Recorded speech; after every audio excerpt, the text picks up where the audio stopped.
The morning alderman, Josiah Merrick, signed Hannah Brindle's name into the exile register. The frost on the window panes of the Copper Hollow Council Hall had not yet thinned, and his pen made a scratching sound like a rat inside a dry wall. He dated the page with a small, neat flourish. October the 11th, 1891.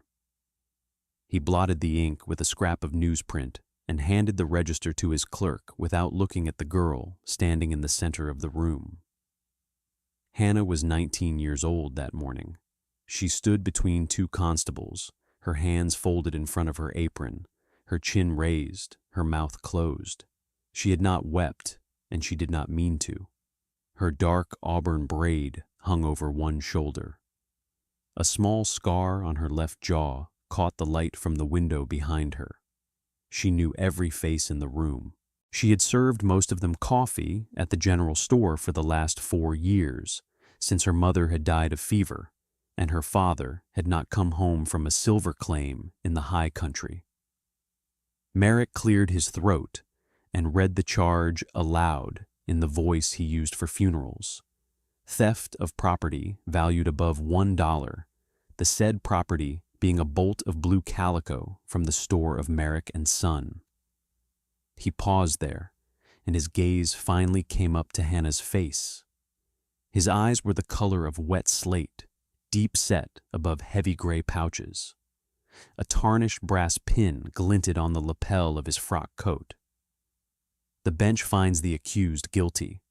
The bench orders the accused to remove herself from Copper Hollow by sundown this day, never to return. So entered, so recorded. Hannah had not taken the calico, and Merrick knew it. His own grown son, Elijah, had tried to press his mouth against hers in the back room of the store 2 nights before, and when she had pushed him off and told him she would speak of it if he touched her again, he had run to his father that same evening. The bolt of cloth had turned up in Hannah's trunk by morning. Merrick had made the charge before the sun was over the ridge.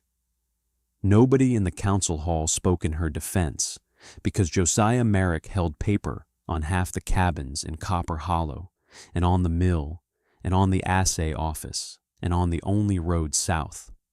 A man who owned the road owned the town. Hannah was given until sundown. It was a generous mercy, the alderman said, in a voice that meant the opposite. She turned without a word and walked out through the crowd.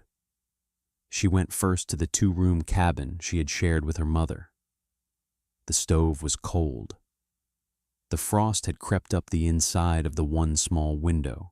She put her mother's things into the travel trunk, the iron-banded oak chest with its tarnished brass clasp and its ox-blood-stained interior where her mother had once kept spools of bright thread. The trunk was older than Hannah. The left latch had broken years before, and her mother had repaired it with a loop of twine. Hannah tied the twine now with steady fingers. Into the trunk went the cream linen apron her mother had stitched for her 14th birthday, the faded oxblood red wool shawl she had inherited, a folded gray wool blanket, a tin cup, a small iron kettle with a wooden handle, a leather pouch of cornmeal, a hand of dried venison, a flint and steel, a short skinning knife with a bone handle, a wooden comb, and a single oil lamp with a tin base. She put on the long, ankle-length charcoal gray wool dress with the high cream linen collar and the scuffed dark brown leather boots. She wrapped the shawl over her shoulders and crossed it at the chest. She lifted the trunk by its rope handle and carried it to the door. Then she stopped and looked back at the empty room one last time. The alderman's voice had said she could never return. She did not plan to. At the town line, where the wagon road bent north toward the Granite Ridge country, she met Mother Aldous. Mother Aldous was the midwife, a wide red-faced woman in a black bonnet who had delivered half the grown people of Copper Hollow. She stood under a bare cottonwood with her hands in her apron pockets. When Hannah came up the road, she stepped forward and pressed a small parcel into the girl's free hand, without speaking. The parcel was a bundle of waxed matches wrapped in oilcloth. Under it was a folded $5 note. Mother Aldous would not meet her eyes. "Go north," Mother Aldous said at last, very quietly. "There is a fissure in the ridge above the old Martin claim. The prospectors left tools there when they closed the shaft. The roof is sound. It will not be a home, but it will be walls." She pressed her lips together and then added, almost inaudibly, "Do not die. The alderman will die first. See that you are still standing when he does." Hannah closed her hand around the matches and the note. She nodded once. "Thank you," she said. Mother Aldous shook her head. "I gave you nothing. I was not here." Hannah walked on. The wagon road climbed out of the valley for 2 hours and then thinned to a footpath among lodgepole pines. The wind came down from the ridge with the first real smell of winter on it. She did not stop to rest until the sun was past the trees. She ate 3 mouthfuls of dried venison and drank from a creek that was already crusting with shore ice. Then she walked another 2 hours in the failing light and slept the first night under a lean-to of spruce boughs she tied together with strips from her gray blanket. On the second day, she reached the foot of the ridge. It rose above her like a wall of dark gray granite, streaked with iron oxide and crusted with pale lichen, 30 feet high at its lowest point and taller than any church steeple in its middle section. She followed the base of the ridge north for another hour before she came to the place Mother Aldous had told her about. An old prospector's trail switched up the rock face to a narrow bench, and on the bench a natural fissure ran into the granite like a black vertical mouth. Beside the fissure, half buried under last year's pine needles, lay a rusted hand drill, 3 steel wedges, a 4-pound sledge, a short miner's pick, and a canvas bag that had rotted through at the seam and spilled a dozen iron nails. Hannah set her trunk down beside the fissure and put her hand against the cold rock. The stone was solid under her palm. It did not give. She could feel winter running along the inside of her sleeves.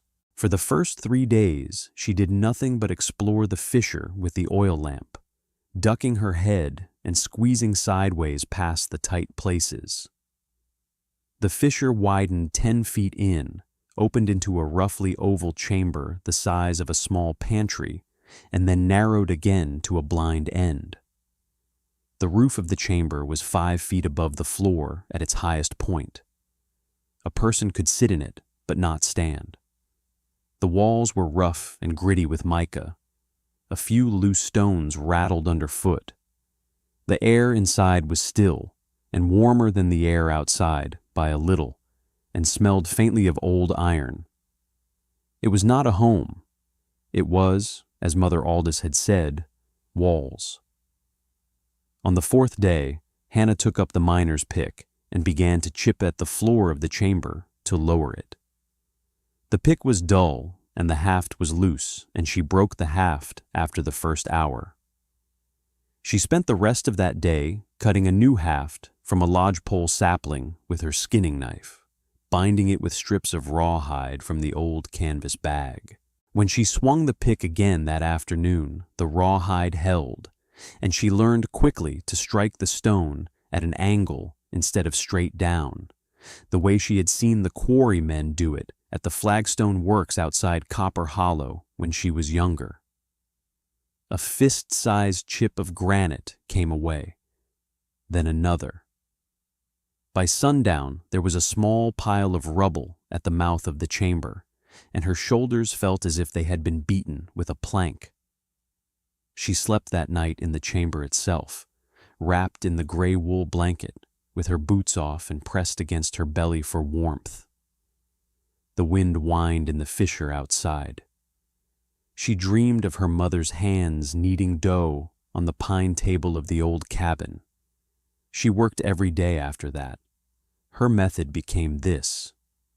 First, she chipped a shallow line into the stone with the pick along the shape she wanted to remove. Then she drove the steel wedges into the line with the sledge, carefully feeling for the grain. Granite has a grain, she learned, the way oak has a grain. And if you found it, you could split a whole slab off with a single well-placed strike. If you missed the grain, you only bruised the stone and your own hands. She missed often in the first week. Her palms split and scabbed over and split again. She wrapped them in strips of her cream apron and kept working. She learned in the second week to soak her hands in cold creek water at the end of each day. And then in the third week, she learned to rub them with pine pitch, which drew the splinters and kept the splits from growing. Her hands would never again be the hands of a shop girl. They became the hands of a woman who made a life out of stone. Her shoulders ached every morning when she woke up on the slate floor. And every morning she stood up and went back to the wedges and the sledge. There was no one to tell her to rest. There was no one to tell her to stop. The alderman had meant his sentence to break her, and the sentence had, in its way, broken something, but not what he had intended. What had broken was the girl who had ever believed a man's signature on a piece of paper was the final word on anything. The woman who remained was a woman who read the grain of granite the way other women read the faces of their own kin. By the 10th day, the floor of the chamber had been lowered by 2 hands, and she could sit upright against the back wall without bending her neck. By the 15th day, the floor was low enough to stand in a stoop. By the 21st day, with the help of the old fire and water trick she had seen the quarrymen use, she had removed the low bulge in the middle of the ceiling. The fire and water trick was this. She built a small hot fire of pine pitch wood directly under the stone she wanted to remove. She let the fire burn until the stone was almost too hot to look at. Then she dashed a tin cup of cold creek water onto the hot rock. The stone cracked with a dry, sharp sound like a pistol shot. Large fragments flaked away. She pried the fragments loose with the pick. The first time it worked, she laughed out loud in the empty chamber, a short, surprised sound, and then she was silent again for the rest of the day. The air inside the fissure was never warm, but it was always a handful of degrees warmer than the air outside, and it was still. She came to understand that the granite itself was the reason. The rock was a great cold mass, yes, but it was also a great unchanging mass. It did not lose heat to the wind the way a board wall did, because the wind could not reach it. If she could put a fire inside the chamber, she reasoned, the fire's heat would soak into the stone walls, and the stone walls would hold it for a long time after the fire had gone out. A wooden cabin lost its heat through the walls, and the roof, and the floor, and the windows, and the door, and every chink between the logs. A stone chamber inside the ridge lost heat only through the small mouth of the fissure, and a little through the new chimney she was going to cut. The chimney was her greatest problem. She thought about it for 2 full days before she drove a single wedge. She thought about it while she ate her cornmeal mush, while she carried water from the creek, while she lay on the slate floor at night with the gray wool blanket pulled up over her nose. She thought about how a man might do it differently, and then she thought about the fact that no man was coming to help her, and then she stopped thinking about how a man might do it. She was going to do it the way a woman with a 4-pound sledge and 3 steel wedges and a rusted hand drill and no help at all was going to have to do it. That was the only method that mattered now. She needed to bring a shaft up through 12 feet of solid granite to the air on top of the ridge. She could not chip her way up from below because the rubble would fall on her head. She had to come down from the top. On the 23rd day, she climbed up the ridge trail to the bench above her chamber, paced off the position, and marked it with a cairn of 3 stones. On the 24th day, she began to chip straight down into the granite from the top of the ridge, using the pick and the sledge and the fire and water trick. The shaft was slow work.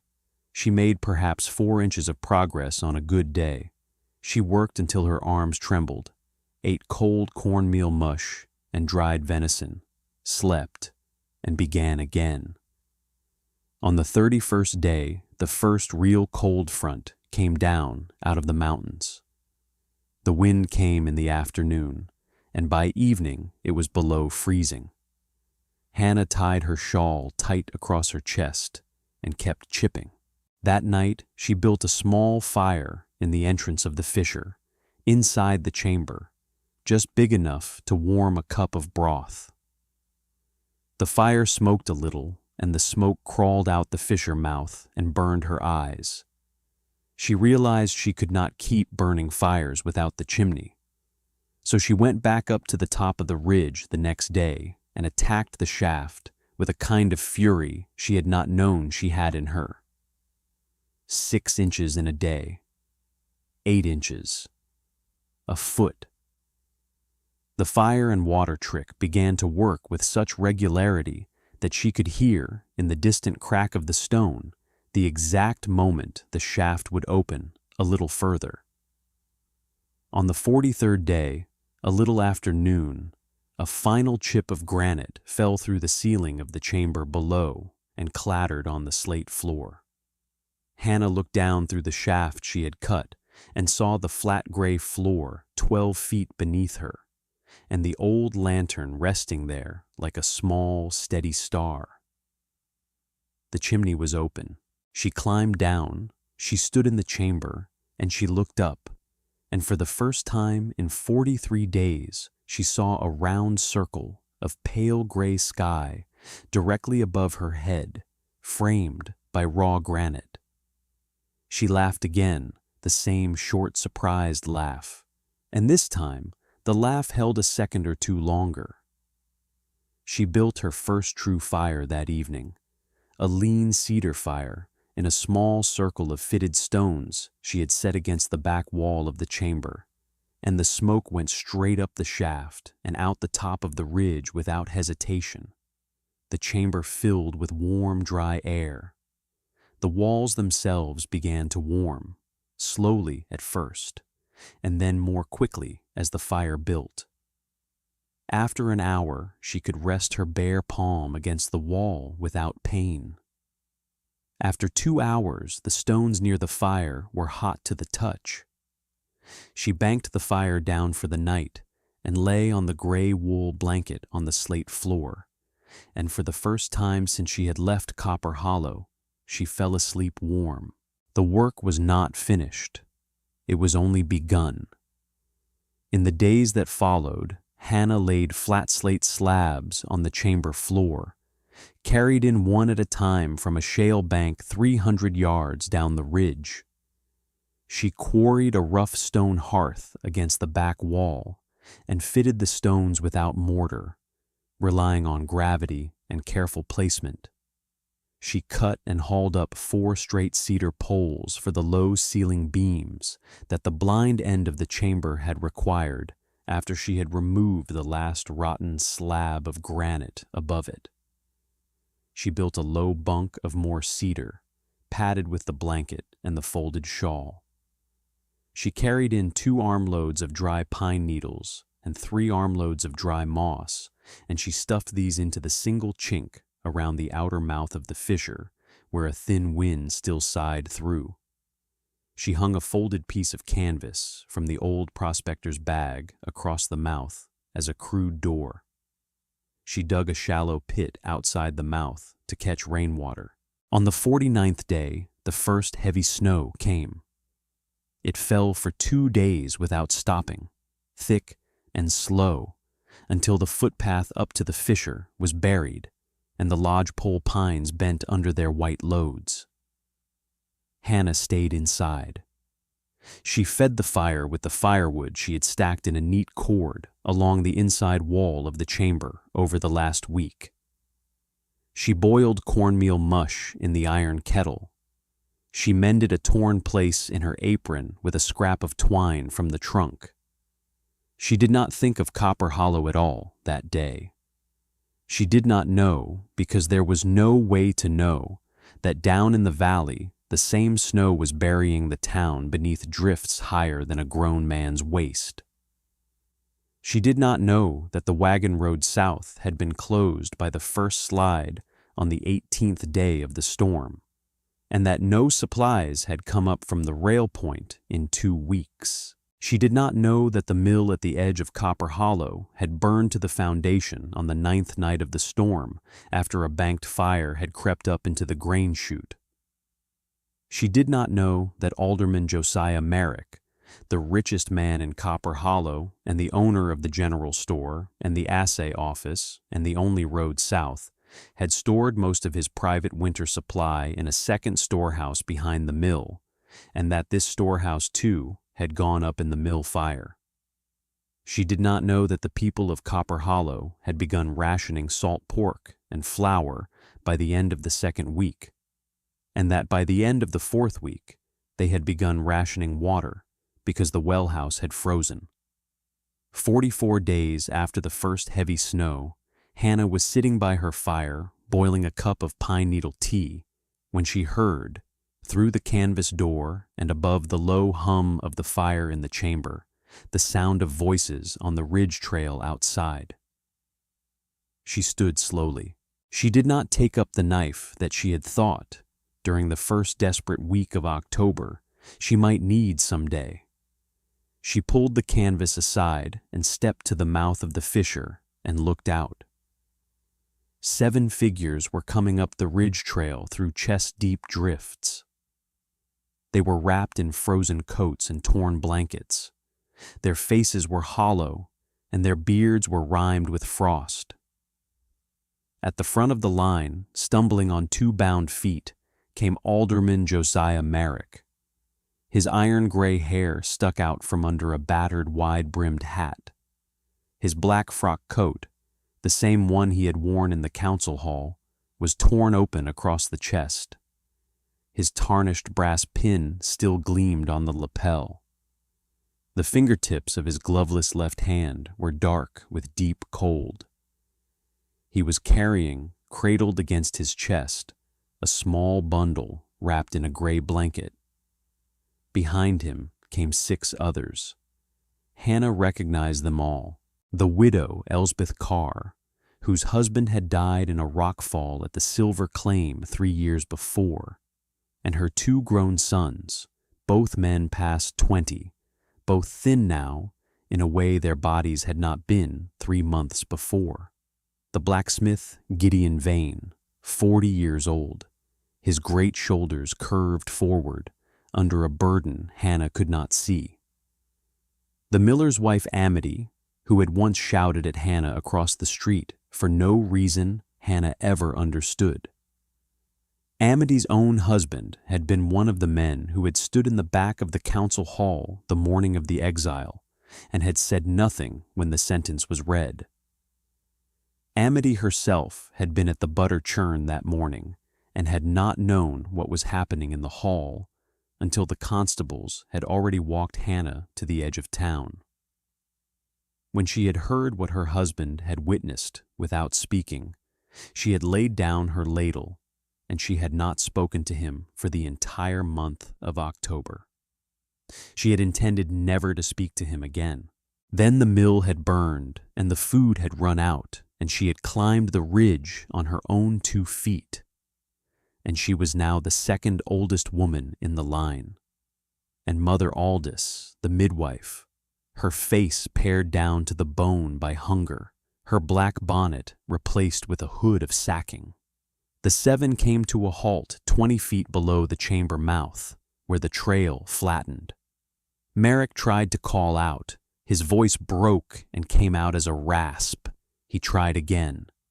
"Brindle," he said. "Brindle girl, it is Merrick. We have walked 3 days from the hollow. I do not ask anything for myself."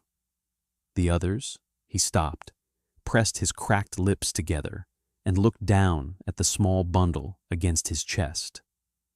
"My grandson is a grown man's son, and he is still breathing. I can feel his breath against my collar. If we cannot come in, he will not see morning." The wind pulled at Hannah's shawl. The fire crackled behind her in the chamber, and she could feel its warmth on the backs of her legs through the wool of her dress. She did not smile. She had not smiled in 49 days. She opened the canvas door wider. She spoke to the widow, Elsbeth Carr, first, because the widow was the nearest and the oldest and the least guilty among them. "Come in," Hannah said. "Come in, all of you. Leave the snow at the door. There is broth on the fire, and there is room for 7 if you sit close." They came in one at a time. Mother Aldous came last and kept her face down, and when she passed under the cedar beam lintel, she took Hannah's hand very briefly and pressed it and let it go. Merrick came in behind the blacksmith, with the small bundle still against his chest. Hannah took the bundle from him at the door without asking. She carried the young one to the fire and laid him on the folded gray blanket by the warm hearth. He was alive. She could feel the steady pulse under his collar. She unwrapped the outer blanket and laid her hand on his forehead, then on the pulse at his neck, and then she wrapped him in the corner of her own ox-blood red wool shawl, because it was the warmest thing she owned, and she held him close against her chest until the color began to return to his face. Only after he was warm did she turn her attention to the alderman. Merrick had lowered himself onto the slate floor by the fire. He held his darkened left hand out to the warmth, but could no longer feel the heat on it. His wet slate eyes were fixed on Hannah with a kind of horror that had nothing to do with fear. The horror was shame. "Brindle girl," he said. "My name is Hannah," she said evenly. She was pouring broth from the iron kettle into her 1 tin cup. She knelt beside Mother Aldous and put the cup into the midwife's hands first. "Drink a little and pass it to the widow Carr." The cup went slowly around the 7. Hannah refilled it 4 times from the kettle. No one spoke above a whisper. The blacksmith pressed his beard against his sleeve. The 2 grown Carr sons fell asleep, sitting up against the back wall of the chamber, their heads touching each other like 2 brothers who had been small again. The miller's wife, Amity, put her forehead against the warm stone of the wall and kept it there for a long time. When everyone had been fed and the young one was warm and asleep on the folded blanket, Merrick tried once more to speak. "I came," he said, "to ask you to come back to the hollow. In the spring, the store, the council, I will sign over the general store. I will," he trailed off. "No," Hannah said. She did not raise her voice. "I am not going back to the hollow. Not in the spring, not ever. You will rest here until the weather breaks enough to walk down. You will carry your grandson out alive, and the others. That is all the trade I will take from you. I am building my own country up here, Mr. Merrick, and there is no room in it for a man who would sign a girl's name into an exile register for a son's lie. You will go down the ridge with your hands empty of me." Merrick lowered his face to the slate floor. He did not speak again that night. They stayed 11 days. By the 5th day, the young one was sipping broth from a cow's milk cloth Hannah had soaked, and by the 7th day, the weather had broken enough that the blacksmith could walk out on the trail to scout the way down. On the 11th morning, the whole party left.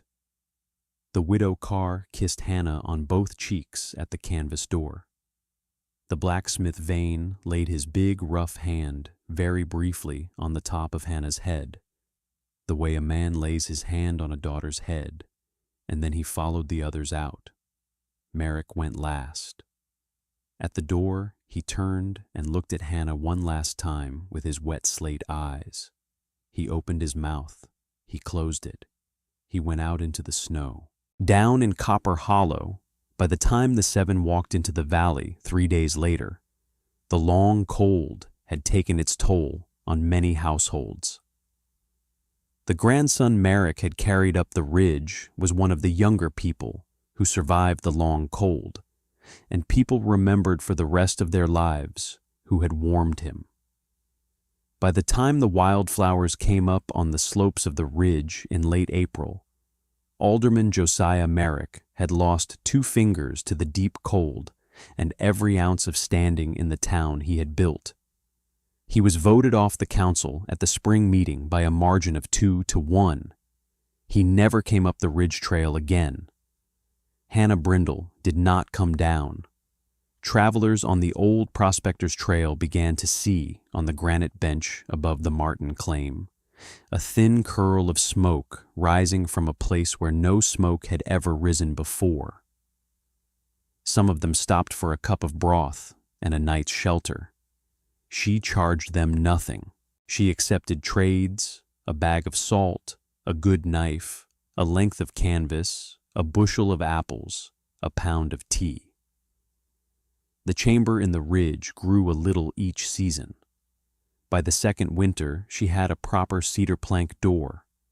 By the 3rd winter, she had a small glass window scavenged from a ruined stage stop below. By the 5th winter, she had added a 2nd chamber and a root cellar hollowed into the side. And the town that had cast her out at 19, the town that had said the word never with such certainty on a cold October morning in 1891, came up the ridge trail in 2s and 3s in the end, not to bring her back, but to beg to sit beside her fire. She fed them. She never refused anyone warmth, no matter who they were or what they had done to her.